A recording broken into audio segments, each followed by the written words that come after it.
I know y'all been loving our in-depth research video, so I have another one for you here. What I'm going to do is I'm going to look at every rookie wide receiver, take their rookie season statistics, then model it back from 2000 to 2021 and see every rookie that they were comparable to. That way we can have realistic expectations of how good these guys really are and what they should do in 2023.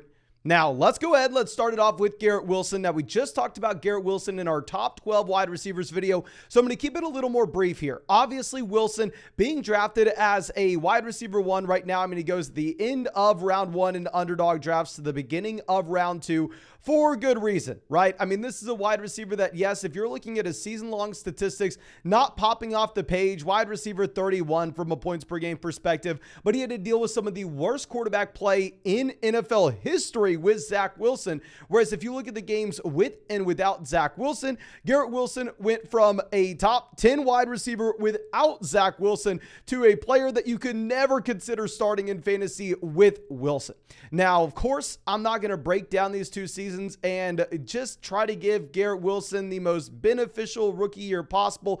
Instead, we'll keep that in the back of our minds as we put in his final rookie statistics into the RotoViz screener here. And what we decided to do is not only go to RotoViz, but we decided to take his rookie season statistics in his targets per game, his receiving yards per game, his target share in his offense, as well as his yards per target. And then we created a small window around those marks. So for instance, with Garrett Wilson, he averaged 64.9 receiving yards per game. So in the RotoViz screener, we are going to be looking at all rookie wide receivers to have averaged 54 to 71 receiving yards per game.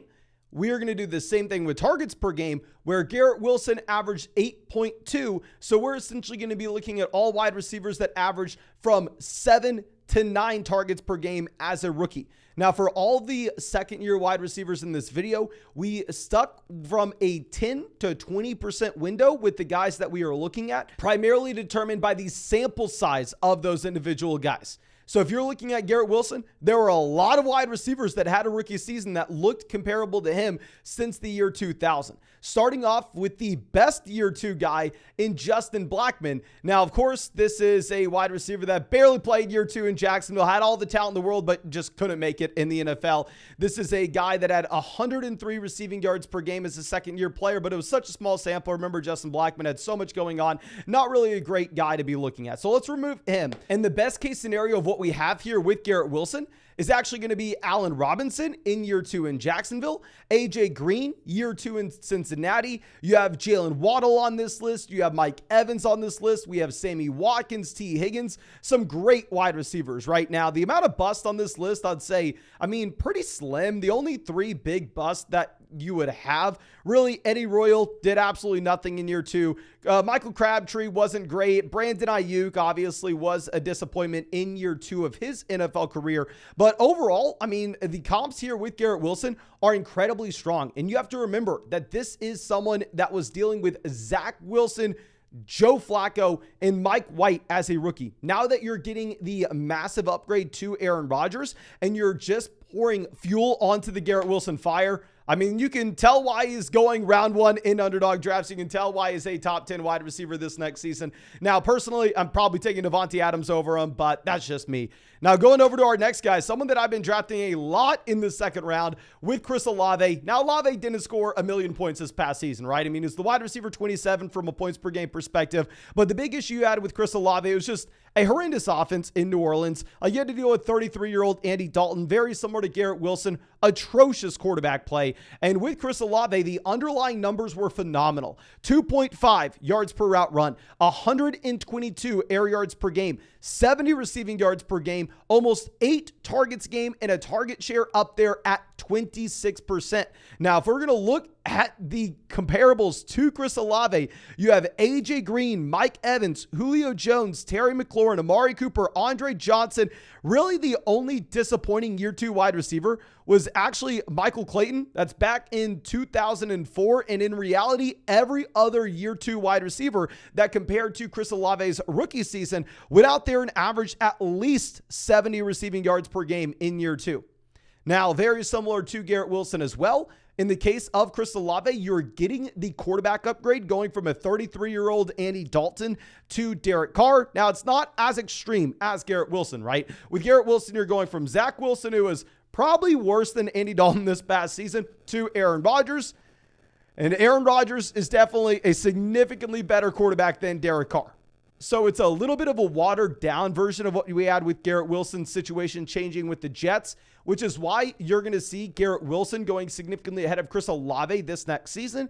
Even if you want to make the argument that Chris Olave had a better rookie year, it's just hard to get too excited about Derek Carr in comparison to Rodgers, that is. Now, of course, still, I mean, Chris Olave, a super exciting wide receiver, and I think that you should draft him over Devonta Smith. I think that you should draft him over T. Higgins. Now, going over to our next guy with Christian Watson, you're about to see the range of outcomes for these players actually expand. Where if you're looking at Garrett Wilson, you're looking at Chris Olave, you're very confident that these guys are just bona fide studs. There's nothing to be worried about, and you can draft the hell out of them this next season, which is why these players are going in round 1 and round 2 respectively. Now, right now, Christian Watson's going in round 4 in Underdog drafts. Keep in mind, Underdog drafts wide receiver is going to be going ahead of running backs in comparison to your casual redraft leagues. Like if you're going to look at his overall ranking among wide receivers, right now, Christian Watson going as the wide receiver 20. So I'd say, yeah, if you're in an Underdog draft, go ahead, take Christian Watson round 4.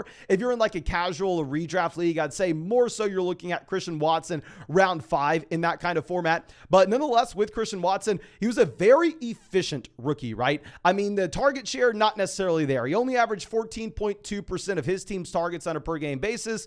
Keep in mind, some really bad games at the beginning of the season were dragging this down, but he went into the year injured. But he was hyper efficient from a per target perspective, as well as from a per route perspective. Christian Watson averaged 2.6 yards per route run. Christian Watson had a touchdown rate over 10%. Now, the touchdown rate is a little concerning projecting him out for this next season because naturally we know that touchdown rates are going to be extremely volatile from a year-to-year perspective. So it's probably not likely that Christian Watson continues to score a touchdown on 1 out of every 10 of his targets, right? Like that's not going to happen. But what makes Christian Watson a little bit different than recent rookie wide receivers that went out there and were just great from a touchdown perspective is that yards per route run. 2.6 is at the very top of the NFL. It was the best mark that we saw from any rookie wide receiver this past season. Now, if we are going to go ahead and look at what you had from a per game perspective, the strong cases that you're comparing Christian Watson to include Alshon Jeffrey, include Michael Pittman Jr., include Tyler Lockett, all of whom had respectable year 2 jumps, but at the same time, you had some pretty bad players in here as well, right? I mean, you had Jordan Shipley, Taylor Gabriel, Dorial Green-Beckham. Like, those aren't necessarily great comps for Christian Watson, but I'm willing to actually be a little bit higher on Christian Watson than just these comps, just given the fact that this is a wide receiver that illustrated that elite yards per route run.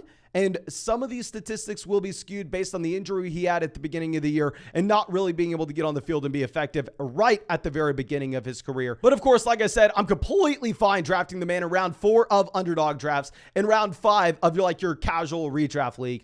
But of course, real quick, if you want to get into drafts with us, I'm sure you've seen us doing it every single day on the live stream. We are drafting on Underdog Fantasy. It's best ball, so there's no time commitment at all during the season. Ty drafted over 700 teams and won $150,000 on Underdog a year ago. Available in damn near every state. And when you sign up with promo code FLOCK, they're going to match your first deposit dollar for dollar up to $100. With promo code FLOCK, you're also going to get my 2023 fantasy football rankings, as well as a free trial to flockfantasy.com. Just launched Best Ball Mania a couple months ago. I mean, already hundreds of thousands of teams drafted. I mean, it's a $25 buy-in, $15 million prize pool.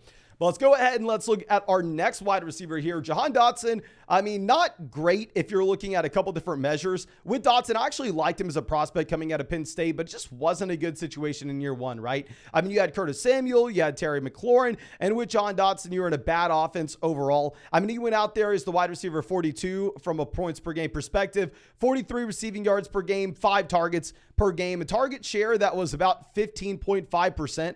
Now, I'm a little bit worried about the actual touchdown rate. rate coming down for Jahan Dotson this next season. Jahan Dotson had a touchdown rate that was actually higher than Christian Watson's. And as we already mentioned, this will be something that's extremely volatile. So you can't really put Jahan Dotson in the same tier as what you would have with, say, another wide receiver we're about to look at in Drake London or any of these guys that we previously talked about. But that's the reason why Jahan Dotson is just going so much later than these other players, right? Jahan Dotson's the wide receiver 40 this next season. So when we go ahead and when we look at these comps, you have to keep that in mind. Now, year 2, he comped to Cortland Sutton, Michael Pittman Jr., Jamison Crowder, but you have a ton of players that did absolutely nothing. I mean, you had Tyler Boyd, who was actually very bad in year 2. I mean, surprisingly, you had a guy like Timothy Wright, just a bunch of no-name players. Dorial Green-Beckham shows up on this list yet again. Now, it's all about cost when you're looking at Jahan Dotson. Clearly, the comps aren't great, and the situation's not great going into this next year either. But at the end of the day, this is a wide receiver that was the wide receiver 42 from a per game perspective as a rookie. And now you're getting him as the wide receiver 40. So essentially the market's pricing in right now Jahan Dotson did not improve at all from his rookie season. And that's probably not true. It's probably not going to happen. Dotson will probably get better. Now, going over to our next wide receiver, someone that you should be a little more excited about. Drake London is very hard to find a comp for, okay? Full transparency, we had to fudge the numbers here a little bit. And the reason why is Drake London had a target share this past season at 29%. We have never seen that from a rookie wide receiver before. It literally ever. It's never happened, probably will never happen again. Drake London was straight up dominant for the Atlanta Falcons this past season. Now, this was a team that did not throw the ball, okay? The reason his target share was up there is he had a giant slice of a tiny pie. That's why you had the highest target share mark that we pretty much have ever seen, yet still finished as the wide receiver 47 from a per game perspective. Now, he did have 2 yards per route run, which is pretty strong as a rookie, and you are excited to see that. Now, if we were looking at the numbers, I mean, like I said, I had to fudge these around a little bit. I mean, what we decided to do is we kept the targets, the receiving yards about the same as what we did with all those other guys with that window we were looking at. But the difference is we had to move the market share numbers down enough to actually get some other guys in them, because if we just did 10% lower than 29, nobody's showing up. If we just did 20% lower than 29, nobody's showing up. Nobody's come close to this. But the guy that has come close to this, at least the closest, is actually Stephon Diggs. Stephon Diggs, he kind of saw the same thing in Minnesota year 1, where Stephon Diggs went out there and he actually was dominant for a very bad passing offense that didn't have a lot of volume to go around. Now, the thing with Drake London is I'm extremely confident that he is a phenomenal wide receiver. I think the talent's there. This is someone that immediately went to USC and performed at 18 years old on a roster that had Michael Pittman Jr. on it when he was a senior, that had Amon-Ra St. Brown on it while he was also older than Drake London. And Drake London went out there and actually outproduced Amon-Ra St. Brown when St. Brown was a junior and London was a sophomore. Combine that with his target share numbers that you had from his rookie season, I am extremely confident that Drake London is an elite wide receiver talent, or at least can be. Now, the main issue is, can this team throw the ball? Last year, they were second to last in the NFL of passing volume, only ahead of the Chicago Bears. They were a bottom 3 passing offense that we've seen over the past decade. It doesn't matter how good Drake London is. If they don't get better as an overall offense this next season, London will be bad in fantasy. So if you are drafting London, right now he's going as the wide receiver 23 in these underdog drafts. He's going in the middle of round 4. I would say you're fine to draft him in the middle of round 4 on underdog. But if you're going to be in a casual redraft league, I'd probably advise you to steer clear of London at that price point and more so go to London in round 5 and round 6. It's going to be a bet on the offense, not a bet on London. We know London's good. You have to make your call your shot. Are the Atlanta Falcons any good? Now, our next guy we're going to be looking at will be Treylon Burks. Burks dealt with an injury. Super difficult to get anything from this, right? I mean, he went out there. He had about 40 yards per game, about 5 targets a game. There's not too much to be looking at. I mean, just the bland wide receiver overall. I mean, he was injured. He was in a bad offense. If you are looking at the comps, they're not great. Some notable players. Alshon Jeffrey, pretty much best case scenario here. This is the second time we've seen Jeffrey. You have Hollywood Brown here as well. You have Kenny Britt. Now, you also have some pretty bad guys. as well. I mean, you have some guys that turned into literally nothing. You only had 2 wide receivers that fit this mold that actually went out there and had 70 receiving yards per game or more going into year 2. But, I mean, it kind of makes sense where Treylon Burks is going, right? I mean, right now, if you're looking at Treylon Burks as the wide receiver that's going as the wide receiver 36. So he's being drafted as a low-end wide receiver 3, high-end wide receiver 4. So you have upside, but you definitely have a lot of downside as well.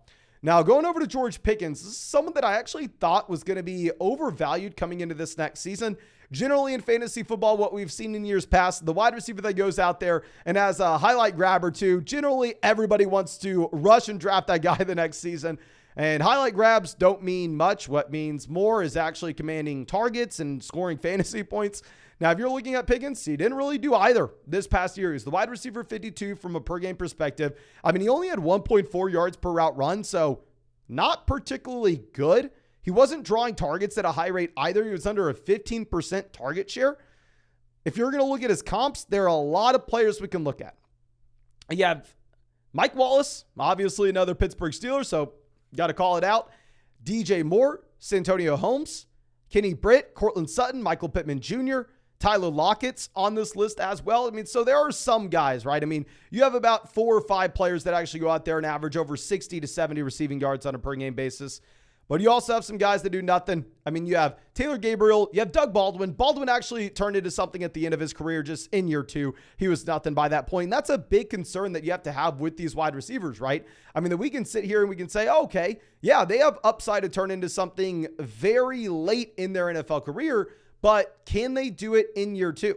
Now, if this is Dynasty Fantasy Football and you're sitting here going, oh, Mason, you know what, man, I don't care too much about what we're going to get when it comes to Kenny Pickett and George Pickens this next season. I'm playing the long game here. I think that George Pickens may turn into Doug Baldwin, and he may be good by year 3, year 4. You don't get any points for that in a redraft league. So you kind of have to call your shot just a bit. Pickens, I'm fine drafting. Right now he's going as the wide receiver 39. If you're comparing him to some of these other guys, like Deontay Johnson right now is going as the wide receiver 34 on Underdog in comparison. Pickens is probably bad, but does Deontay have any upside? Probably not. Now, going over to someone that I have to include on this video, right? Let's look at our guy, Wandel Robinson. With Wandel, the stats are ugly.